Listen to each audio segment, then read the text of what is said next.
Okay, interesting to be the last talk. That's always an interesting thing, but it's actually a good thing because what I'm going to show you is totally counter to pretty much everything all day. Because all that stuff we've seen all day, it's a deterrent and it helps, but it doesn't work. If it worked, we'd all not be here, right? And I'm going to talk about the problems with the way we're doing it. And the way we're doing it, and then the easiest way is take that LinkedIn link, right? So there I go, hitting the button wrong again already. There, LinkedIn link. That's the best way to get a hold of me. I'm not going to speak too much about myself because we don't have enough time. I have a lot of stuff to actually cover. The main thing is 22 and a half years U.S. Navy, part of the project, put internet access to U.S. Navy ships. And one of the big things with that is when we put the internet on the first warship in the 90s, believe it or not, TCP/IP over satellite, we did not put the Tomahawk missile control system on the same network segment as the internet. So why are we doing that today? Why are we mixing our users and our data of our services and servers on the same segment? That's the number one reason all these breaches take out entire organizations. And it's unfortunate, and I hate to be blunt, but if you get hit by ransomware and it takes you out where you can't do your job, you have a poorly designed network. That's the bottom line. Now, while we were smart about doing that with the missile control system, we named the domain the name of the warship. That was not smart, because then hackers all wanted to hack. Oh, look, Kitty Hawk, that's an aircraft carrier. Let me see if I can hack an aircraft carrier, right? So when we did some things right, we did other things wrong. But we can go back to the fundamentals and the foundation, because that's mainly where we're at. So we're going to look at some attack data. A lot of it you've heard today, which is good. And then the component of why we're losing the race. I say we lost, but they say that's too negative. So losing the race. Now we'll talk about deception. It's not new. We've been doing it for years. It's accepting the fact that no matter how many products we buy, they're going to get in. So we have to put decoys in there. So when they get in, we identify them, right? And tools of deception and how we do that. Okay. It's been good because you've heard every talker and speak about the same thing. Click, trickery. This is Nuremberg University. It's a couple years old now, but it's true. They interviewed a couple thousand people. 78% said they know it's bad to click, but they're going to click anyway. So how can you prevent that? If they're going to click anyway, they're going to click. So we have to accept that reality and stop thinking that we can stop this with a product. You can't, all right? And then Microsoft, they go do all their research and they discover that 63% of every breach is credentials. And the previous speaker hit it right, multi-factor authentication. Why would any enterprise network have any access not multi-factor authentication? Again, none of this makes any sense. We've been telling people this for how long? Same with all your accounts. If any account you have right now that's financial related, retirement, whatever it is, stock, whatever like that, if I can access it with a single factor authentication, you're just waiting to be breached. And if anybody's military or part of government, remember OPM, the Office of Personnel Management, that database was breached. My account was breached. Yahoo, 1 billion records. You have to have multi-factor authentication, right? I mean, it's like it should be a given. The scary part is this, and I work a lot with the FBI. I live in Los Angeles, California, all right? And when you start looking at it, the last estimate was 100 billion. I haven't seen any of those estimates lately that we spent in 2019 on cybersecurity products. Do we have breaches? Yeah, way too many. We probably spent more than 120 billion in 2020. Who knows? Almost in 2021. The one I want to show you there is the 27 million. That's one company, a subsidiary of a car company in Los Angeles area. They lost 27 million to business email compromise. All right. In business email compromise in California, we lost 300 million in 1 year alone. So these are the types of things we have to understand. No product's going to make us secure. In fact, every one of us is vulnerable in this room right now. We don't know how vulnerable until when? Tuesday. Because if anybody's using Microsoft products on Tuesday, second Tuesday of the month, what comes out Tuesday? Patch Tuesday, which means we're all vulnerable because in the hacking world, Wednesday is exploit Wednesday. Because how many of you are going to patch in 24 hours in enterprise network? It just doesn't happen, right? So this is the problem, the reality. The other image there is the 86% of all the attacks, phishing email related. Click here, right? And the reality is our patch system is broken because by the time the patch gets known about, the dark web, the underground, whatever you want to call it, they've probably already used it in multiple campaigns. So it's like antivirus. We have to have it, but it's not going to save us. So if it did, we'd buy the product and we'd all be out of jobs and go home. So it's probably a good thing that's never going to save us. And then the 207 there are the vulnerabilities in the main database servers in 1 year. 207 vulnerabilities in those server products. And we all have databases because we have data, right? That's the whole problem. We got all this data, we got to protect it. So let's look at some of these different types of things. You hear everybody tell you all the time, they've got advanced skills. And while there are some groups with advanced skills, you want to make yourself a harder target. So you may not be secure enough to prevent that 1%, but if you can prevent the other 99%, that's a win, right? We have to take our wins where we can.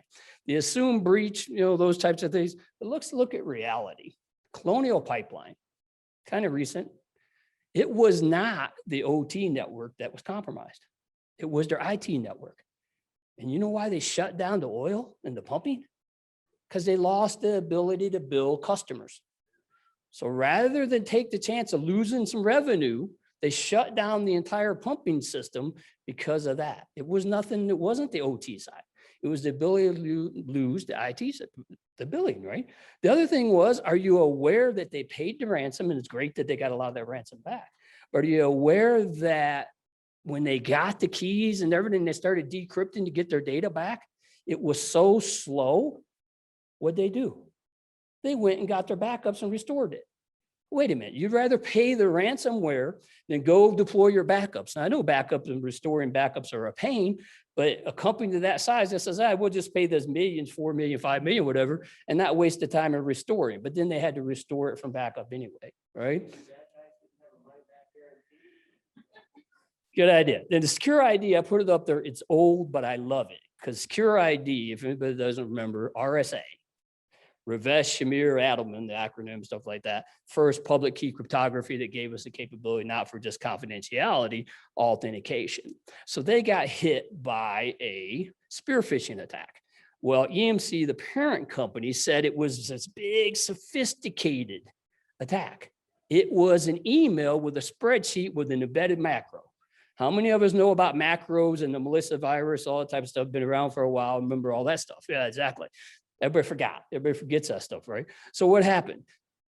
They researched on social media and discovered the people who worked on the source code. And what did they do? They sent the email to them. And the fact that those people opened it, you know what the subject was? Next year's pay scale. Everybody wants to know what they're getting paid. Remember, they compromised the person in accounting first Yeah. and then sent it from their account. So Well, yeah, it looked real, but it's easy to fake the from address. That's the easiest one, right? Exactly. But the thing is, why is it on a public network? Secure ID is your #1 revenue generating source code. Why is that on a public network? Just like Tomahawk missile control system was not on the internet. Now, we made a mistake and patched the actual space shuttle over the internet one time and it was found, but that's another story. But we didn't do it in the Navy. That was the Air Force guys. All right. But I got another problem, and I posted an actual rebuttal of this because EMC got, laughed all the way to the bank because they issued a bunch of new tokens. Nobody actually really got that mad. Their stock really never took a hit. All right. But my rebuttal was to EMC's post. Okay, I don't care about that. All that aside, why is it on that public network and not encrypted when you're known for encryption? Do you not even trust your own encryption? It's RSA, right? That's encryption. They don't even encrypt their own data on their own networks. And then target breach has already been talked about over and over again. But again, why is the point of sale credit card transaction reachable from the HVAC segment? Can anybody tell me that one? How many people are aware that Target spent over $1 million in software before the breach? How many of you are aware that it detected the breach? And the tier 1 analysts forwarded it to the tier 2. And the tier 2 got it and says, well, it's kind of new and we don't know that much about it. Plus, the one little caveat that people don't tell you, all the alerts were green and yellow. Now, if I'm paying $1 million for software, and I won't call out the vendor, you can research that on your own. If I'm paying $1 million, if I get a doggone malware, you better make it red. Don't make no red or green, yellow malware, right? These are types of things that are there. And I could go to all these, right? WannaCry, again, leave your network door front open. Microsoft server service, port 445. talked about attacks in 2008, the MS-08067, Microsoft service path canonicalization problem. Same vector of attack, port 445, should never be open. I spoke at conferences in 2008, and I said the same thing I'll say today. If you do this, you might as well go tonight when you're home, open your door, leave it open till tomorrow, because that's what you're doing with your network. You're leaving it wide open to the internet. And then 9 years later, WannaCry hits, and the same thing, the same vector of attack, port 445, which is a local area network port. You get the idea. I got to get going because I'm running out of time. Then the other thing is everybody always thinks about APT. We can't even prevent the basic persistent threat. Let's start there. And then the vendors who put in things wrong, we call them the vendor persistent threat. So we won't go into that too much. This one, it's been out for a long time, but the Office of Signals Directive out of Australia created what they called their top controls. And their top 4 controls at that time, which has been a while because SANS bought it and made it their top critical security controls today and stuff like that. But 85% would be blocked by application whitelisting, of course, our patching. But we know the patching's broken anyway. But look at the 4th one. Minimize number of users with privileged rights. What was a lot of what we heard today? Privilege abuses. It goes back to the beginning when we developed networks. Principal of least services, least privileges. Why do we deploy our networks not like that, right? So these, again, are just things that are easy to prevent. So here's what you have to do. You have to go to your networks and look at your network diagram. And you got to identify your network segments. You got to know what's inbound ingress and egress outbound of that network segment. And then you look for deviations from that. The data is too much. We can't do it anymore looking at all the data and doing this. You'll go crazy. I know I run SOC. I put the first commercial security operations center 2004 in the Middle East country of Oman. And we have all these people wanting all this cool stuff. It's too much data, not to mention the burnout of the personnel. When you look for that deviation, you start looking at what are they trying to do, right? And when I teach the offensive side, everything's broad when you do reconnaissance and then you go direct. It's the same for your monitoring of segments. If it starts broad and you start seeing direct activity, you know they discovered something, or they got a 0-day, right? A new 0-day attack, stuff like that. And look at your segment by segment vulnerabilities, especially if you have industrial control systems, OT networks and stuff like that, and prioritize the fixes. But there's a simple fix right there. Set up your servers so they don't initiate a connection. A server is designed to receive traffic. This means if I breach you as an attacker, malware, whatever it is, I can't get the data out because you don't allow a server to send a connection out of your network, right? Very simple concept. If you have to do the initiation of the connection, make sure it's granular enough to go to a specific IP address or at least an IP block. And then those servers, when they're compromised, they can't send the data out to those botnets. Your data cannot be exfiltrated unless they actually copy it and put it on another machine. Again, you're raising the bar of the attacker. And while they're doing all this, you can do other things to protect yourself, right? And then the other famous core installation of Windows. You don't need Windows on Windows. Microsoft gave you the capability since 2008. You can install it without Windows. And a lot of times when Patch Tuesday comes out, look at the vulnerabilities and the actual versions. The core installations a lot of times don't have the vulnerability. So these are things you can do as well. Plus it's a server. It doesn't need a GUI. I know admin hates me when I say that, but I've been saying it for a long time. 2 to 3 vulnerability sites. I do this with SOC analysis teams. Don't always sit there and watch that dashboard. Dashboard paralysis, right? That type of stuff. Have the people while they're on watch researching 2 to 3 vulnerability sites. I don't care which one. I mean, we talk about ICS CERT. That's a good one there. 0-day initiative. There's lots of different ones. Find one that works for you. Whatever works for you is the best, right? And then once something comes up, increase your monitoring on that vulnerability. Because you have to test it. You have to go through all your cycles, stuff like that. Increase your monitoring if you can. Log everything to and from the target. All these are just best practices of doing that.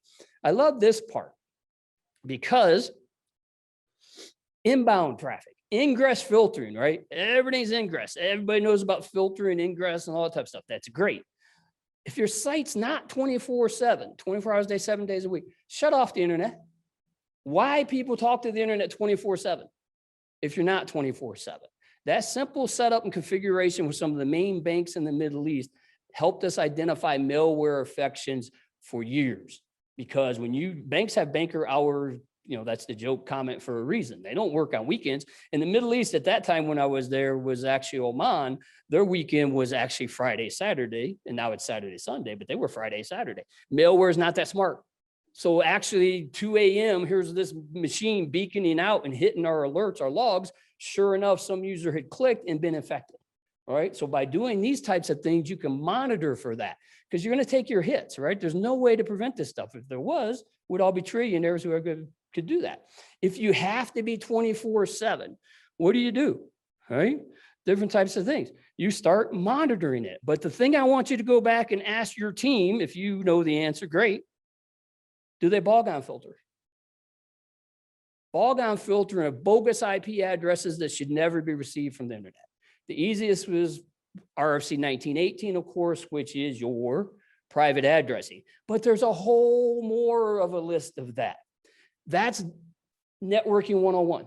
If they're not ball-gone filtering, you have poor network design. Sorry, just be blunt. Some of your firewalls, stuff like that help you. That's good. Sanity checking. All these types of things are there. They've been there since the beginning, since Brent Chapman wrote the book, Building Internet Firewalls, which we all followed, that was built in the 90s. It was all built in the 90s, right? That book was in the 90s, updated in the 2000, right? 21 years later, we're still using it. So that's the ingress. But what about the egress? This is what everybody forgets about. Most people remember the ingress, but what about the egress? When people got to go out to the internet, again, shut it off, block the well-known ports of communication and look for attempts. All right. We'll talk about different concepts on this. If you have to go 24/7, subscribe to our service. You got Dumbala, you got BitSite, you got people that will watch the internet and look for your machines to talk to botnets.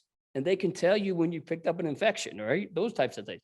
But really, do you need 24/7 access for everybody? It's like when I put my hacking hat on and go do pen tests, I try to get a VPN out of your network when I'm inside testing, internal testing, or secure shell, one of those. Either one of those work, you have too loose of egress rules because I just blinded all your monitoring. So all that money you paid for the monitoring is worthless, all right? So that's the types of things you got to think of policy.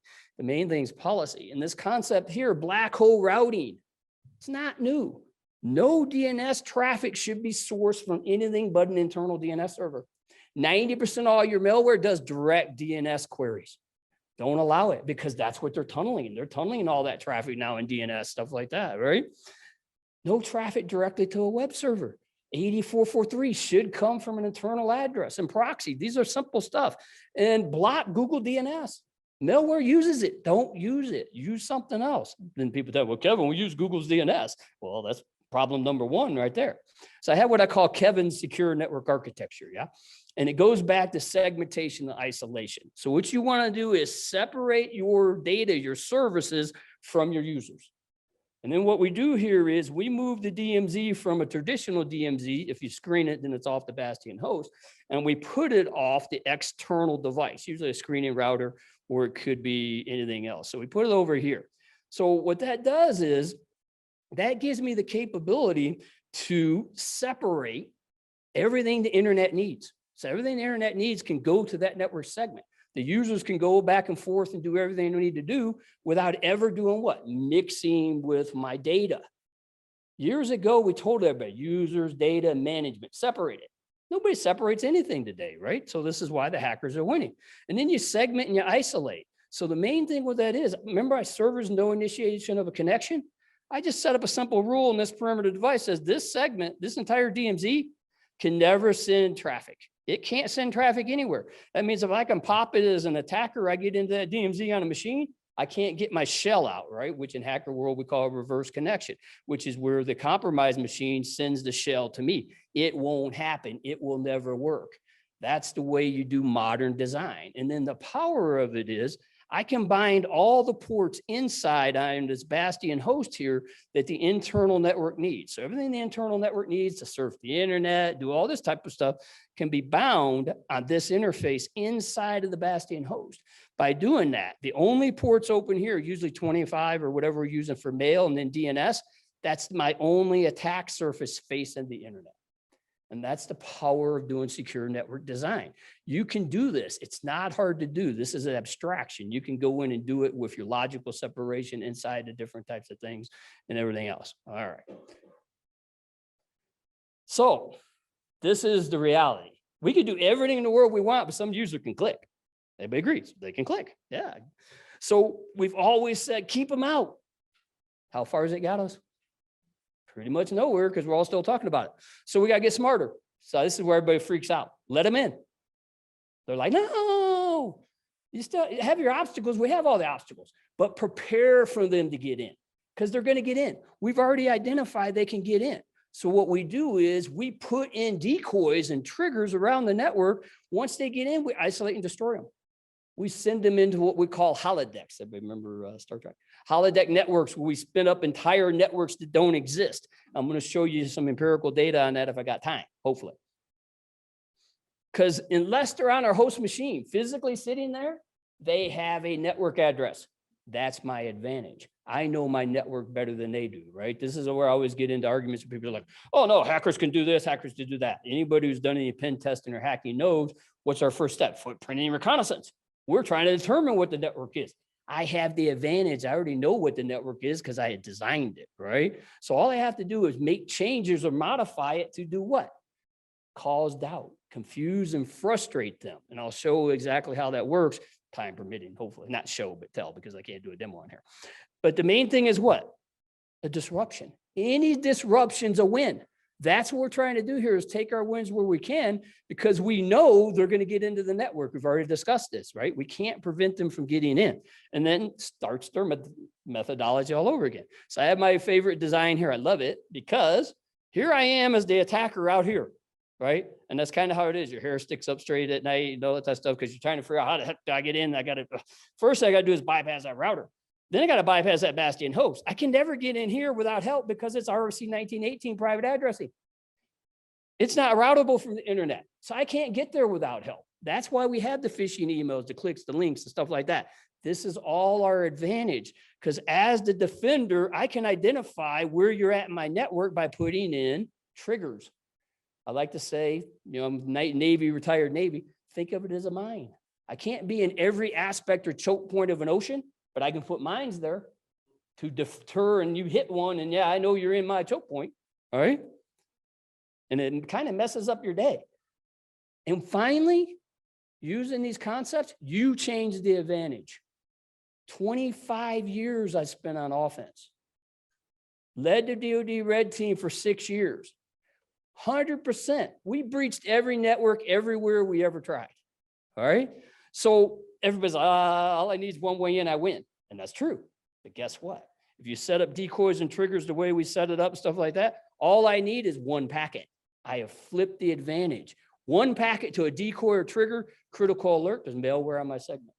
That's how we do it, right? That's the whole process of how it works. So here's the attacks, right? Surveillance, footprinting, all that good stuff. I won't go through all that because you've all heard that before. But this is the point, and it was great because everybody talked about it today.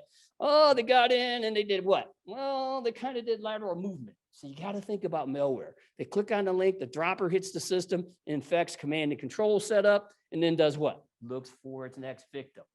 That's our advantage because they target the whole enterprise. We know that. All we have to do is detect that lateral movement. And that's how we win. We detect that lateral movement because any source of the lateral movement attempt is the first infected machine. Now, in my book, and I'll talk about it at the end, I called it patient zero, and then COVID came out. So I was like, well, it probably wasn't good to call it patient zero with COVID. So now I call it minefields, stuff like that. But in the book, it still says patient zero. So what do? It's deception. The key is deception. I wanted to actually break the hacking methodology. So when I started thinking of deception after I learned all the offensive skills, I said, I wonder if I can just put in little obstacles that the attacker has to sit there, because I've been the attacker. I've been pen testing for 25 plus years. And I put it in there and I said, okay, you got to get past this to get to the next point. That takes what? Time. That gives me time to identify them and send them off. I send them down different paths. I detour them. I can do all kinds of cool stuff. Microsegmentation. I can move the data, put fake data out. There's all those different types of things. Well, how do I do it? Decoy machines. If you want to do a layer 4 decoy port, take a machine that you already have, set up a port on it, put the IP address port combination into your monitors. You paid all that money for it anyway. Get it to find something that's real. So when you put that in there, as soon as you see it, critical alert, layer 4 malware triggered. right? That's the way you set this stuff up.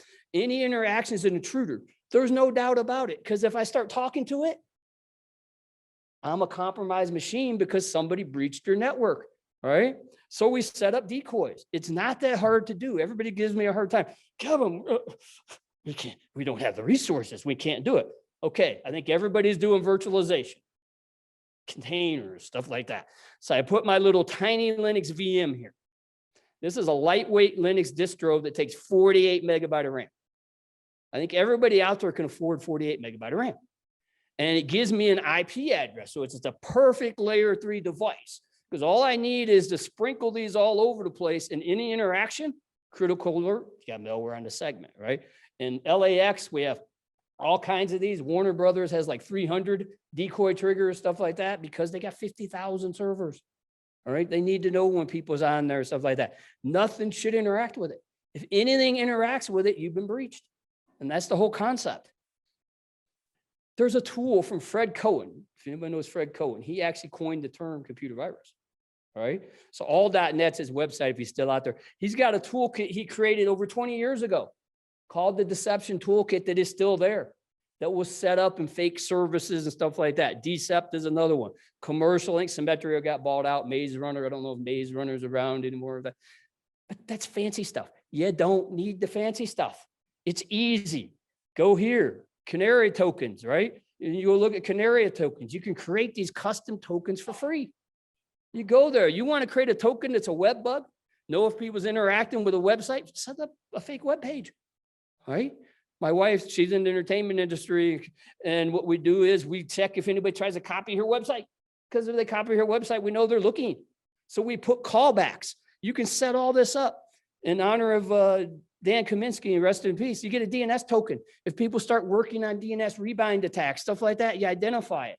Cookies, SQL information, QR codes, you name it, it's there and it's free. Canary tokens, go there and set them up. You can create these custom tokens for free and just put them around those what? High risk network segments. It goes back to the beginning. Know what your segment risk is by segment. Once you know that, you know where your high risk is. All right. So you're like, yeah, okay, well, yeah, that's all that. It works. So hacker halted capture the flag when we had the last one in person. What happened was there was a big storm in North Carolina. And because of that, the actual company that was coming in to do the capture the flag couldn't make it. So we were asked to step in and create a capture the flag. So we had one day to prepare it and then one day to run it.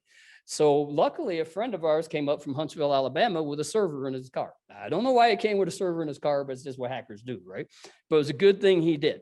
So what we did is in one night, I deployed, and I'm going to show you the network later, deception. And for 6 hours, no one could figure out what was real and what was a target.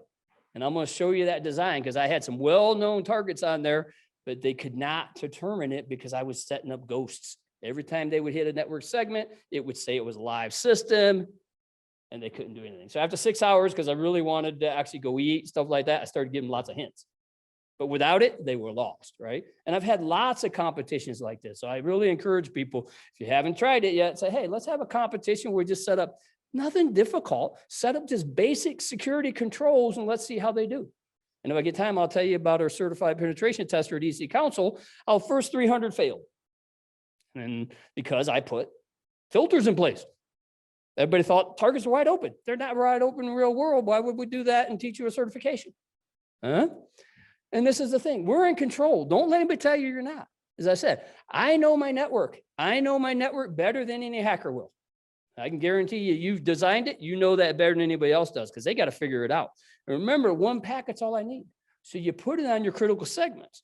So I have my famous, this is the design of the network I created at the capture the flag. So what I gave them was, I gave them a DNS server. So when they would connect to this 172.16 network down here, right? Oops, wrong button.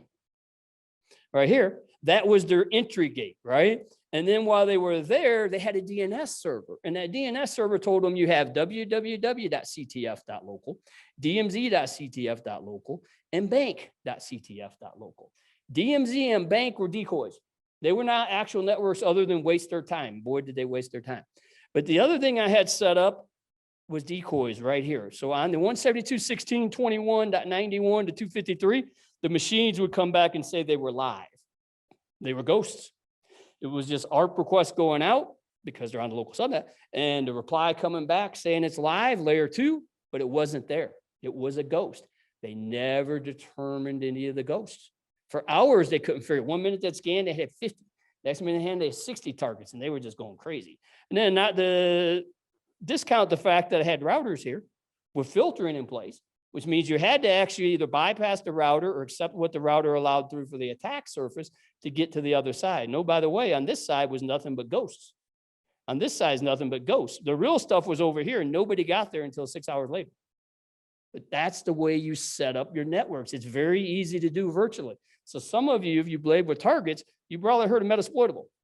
Not even the second Metasploitable, the first Metasploitable, and then a Windows 7 with the WannaCry vulnerability, and a famous Windows Server 2003 MS08067 vulnerability. For the first 6 hours, nobody compromised those 3 machines. Nobody. Because they were too busy chasing ghosts. And this is what I said, we have control, right? And then finally we gave them enough hints and then they got through.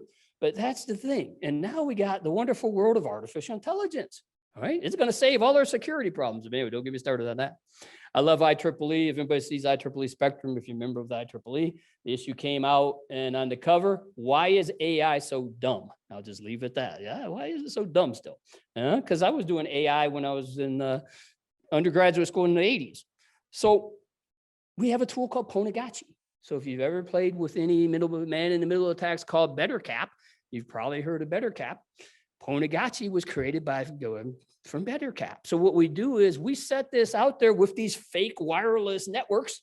And if anybody connects to them, they're malicious actors. And then we actually create, using AI, fake networks to interact with them.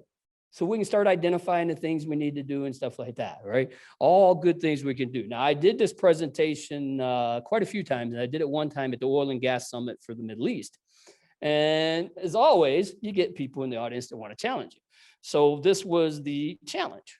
Reality, oh, no time. They don't have the time. They don't have the staff. They don't have the budget. Isn't that what you always hear? No time, no staff, no budget. You already got the products. You already paid for them. So might as well put some monitoring rules in that work. So what I did was I had somebody start a stopwatch. And I deployed 3 solutions, 2 open source and free, 1 commercial, and 6 minutes total for all 3, including downloading one of them from the internet using apt install. So you can do this. It's not that hard to do. And what you do is you set up internal honeypots and decoys. If you've already got machines sitting there, open a couple ports that should never be seen in your network traffic. Put in the monitor that IP address port combination. Anybody interacts with it's malicious because it's there is only a decoy, right?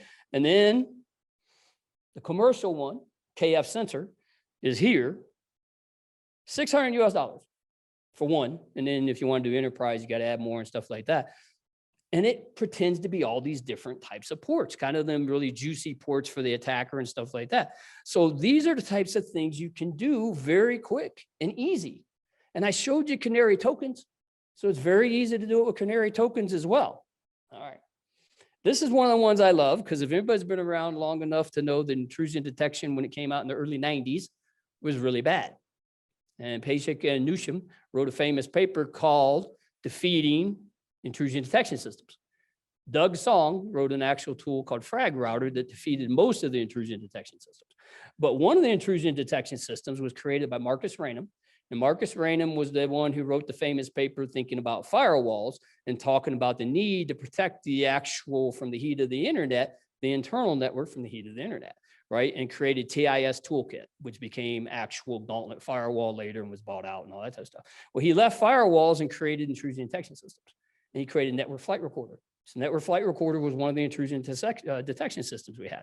If anybody remembers when Call to the Dead Cow was running around and all that type of stuff, they had a famous tool, a playoff of back office called Back Orifice. Back Orifice was a big infection for us in those days and stuff, a long time ago, stuff like that. Well, Marcus Raynham, being the actual engineer type he is, he wrote this tool that you're seeing here on the image called Back Officer Friendly. You can't even find it anymore, really. I can't even find it on archive.org, but I keep it. And it's evaluation copy, but it never expires. So it still works. It's not commercial, it was commercial software originally. And what it does is it pretends to be an open port. So when you look here at the diagram, you see me using everybody's favorite Swiss Army knife tool, Netcat. I'm connecting into this case, port 21 FTP, because back officer friendly is listening on port 21. But look what's happening here. As soon as I connect, my connection gets closed, which I teach people on the offensive side. That means you got a honeypot, you better run away, stuff like that. But anyway, but I'm logged by the actual connection. But remember, all we're doing here is a trigger, one packet. One packet, that IP address, that port combination, or any other port combinations that are on back officer friendly, which are layer 4 decoy triggers, any packet critical alert, you got malware on the segment. That's all it takes. That's that one packet advantage I'm talking about. We have the advantage now. I'm so happy because I got the advantage. But now nobody will listen, right? It's like, it's defense, right? It's boring. We want to go do hacking, pen testing. I know I love hacking and pen testing too. But at the end of the day, we all have to defend, all right? So if I get time, I'll tell the story of that when I had to do a defense conference and talk about some things of defense. Nobody cares about defense. They want to hack. And then the other one is 20 plus years. This thing's 20 plus years old. It's one of my favorites. I live in LA, all right? So La Brea Tar Pit works for me. It's been there for over 20 years. The code still works. I use it here, I think on Debian 7. Yeah, I think it's on Debian 7 because I don't play around because if you move it, it might not work. But look what it's doing here. It's telling the actual La Brea tool to actually set up a listener on the 192.168.177.0/24, so an actual Class C subnet, and monitor the network traffic for any ARP requests. So remember I showed you that diagram? I had the decoys there listed in red. This is the tool. This tool was the decoy. So that tool was going there, and anytime that ARP request goes out, because everybody remembers ARP does what? Broadcast. So that broadcast ARP goes out, La Brea sees it and does what? Responds with a live system. Well, what's the next step for the attacker? Attack surface. We had it mentioned some today. So I got to know the ports or doors open on the machine. So as soon as I start trying to actually port scan that actual IP address, La Brea sees it because remember, it spoofed the MAC address. As soon as La Brea sees it, they see that port request come out, they put you in the tar. So they put you in the tar by only allowing a bit back like every second. So InMap and all the other tools do what? Scans, round trip transmission, you've probably seen RTT timeouts, all that type of stuff. It does that. It works to a charm. So does putting a 10 gigabyte file on a port. Try that sometime for your attackers. Oh yeah, I got a port 22 here, looks like secure shell. You're going to connect to it and a 10 gig file is coming back the pipe. What's that going to do to their scanner? Slow, right? Remember, all we're trying to do is each interruption is a win for security, right? So I love La Brea. It's free. It's on Linux. It's old. I mean, I had somebody, I think I was in Winnipeg, and the guy emailed me after Winnipeg, said, hey, is this really the same La Brea you showed? It hasn't been updated in this. I said, yeah, it's like 20 years old, but it works. Same with back officer friendly. Now, if you want to get fancy, go get a Raspberry Pi. Put a Raspberry Pi on your network. It's an IP block. Put a couple services on it. It's a decoy. A decoy can be any machine you put up that you want it to be a decoy, right? So these are the types of things you want to do, because by doing that, you're going to confuse and frustrate the attackers. And that's the whole goal here, because we tried everything else.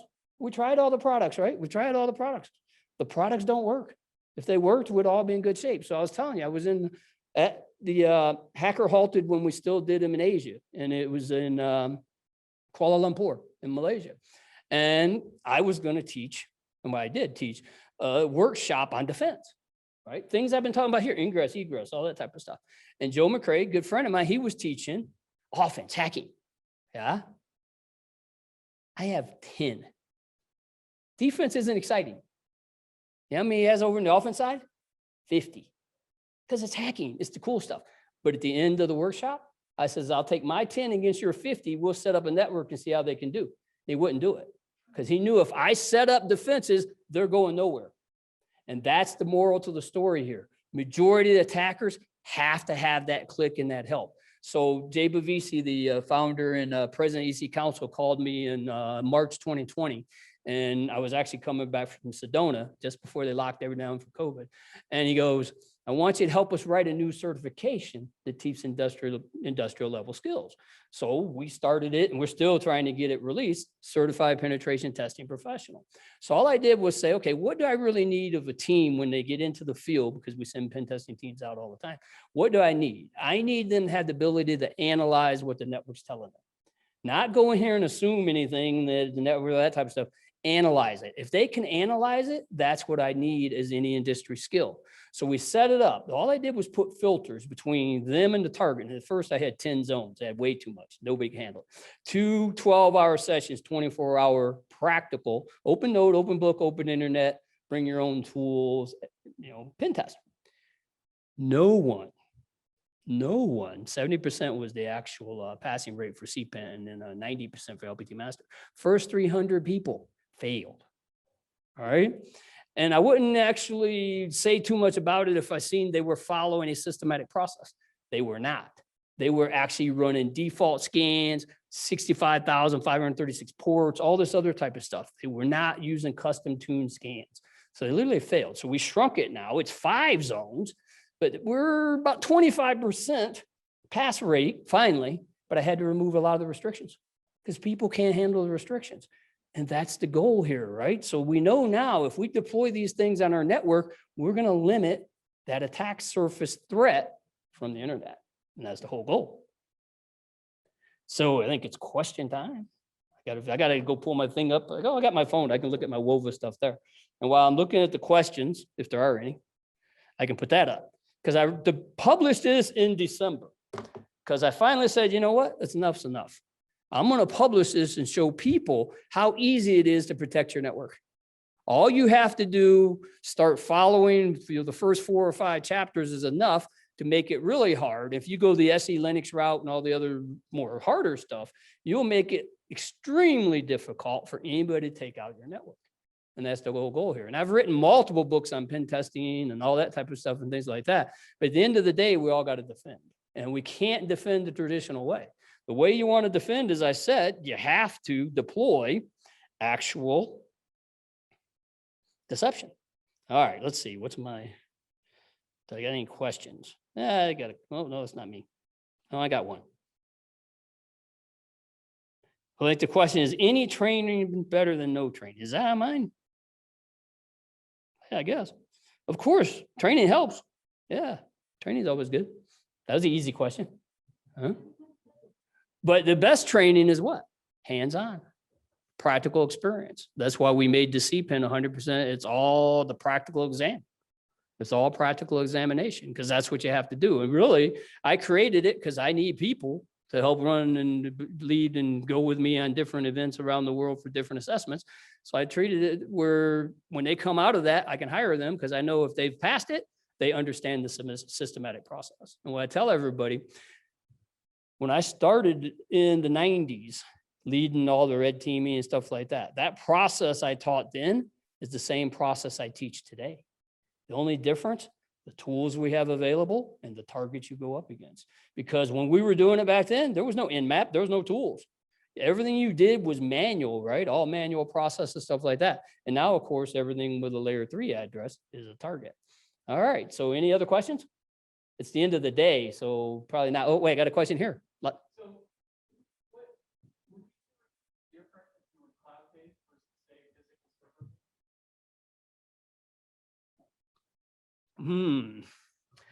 The main problem I have with the cloud, because I've done pen testing in the cloud and stuff like that, like anything else, you're relying on other people to protect you. So if you don't have the capability, then I would put decoys in the cloud as well. Because I've done pen testing and found things in the cloud that AWS made me take out of a report because they said, no, that's not possible. I said, well, yeah, look at the data that shows it does. They threatened me with attorneys. Amazon has a lot deeper pockets than me. So I took it out of the report. So that's the only problem I have, because somebody might not know, but it was about probably 12, 13 years ago now. All the hacking conferences, we had entire tracks dedicated to hacking the cloud, way before it ever started. So the hackers were preparing for people to come to the cloud many years ago. And now that we've come to the cloud, look at all the breaches in the cloud. Of course, it doesn't help matters when Tesla puts all their public facing servers with no password. But yeah, I mean, it does happen. People make that mistake. So that's the thing with cloud. Yeah, if you're gonna use cloud, I'd just put extra decoys in there, see if anybody's talking on your network they shouldn't be. You'll probably catch the actual cloud provider doing stuff, but I probably shouldn't have said that, but yeah. Cool. Any other questions? Anything online? Everybody go to bed. They probably did, because if anybody's international, it was really late for them. All right, no other questions. Hopefully you got my LinkedIn there, and reach out on LinkedIn. Have a great day. Thank you. Have a great day.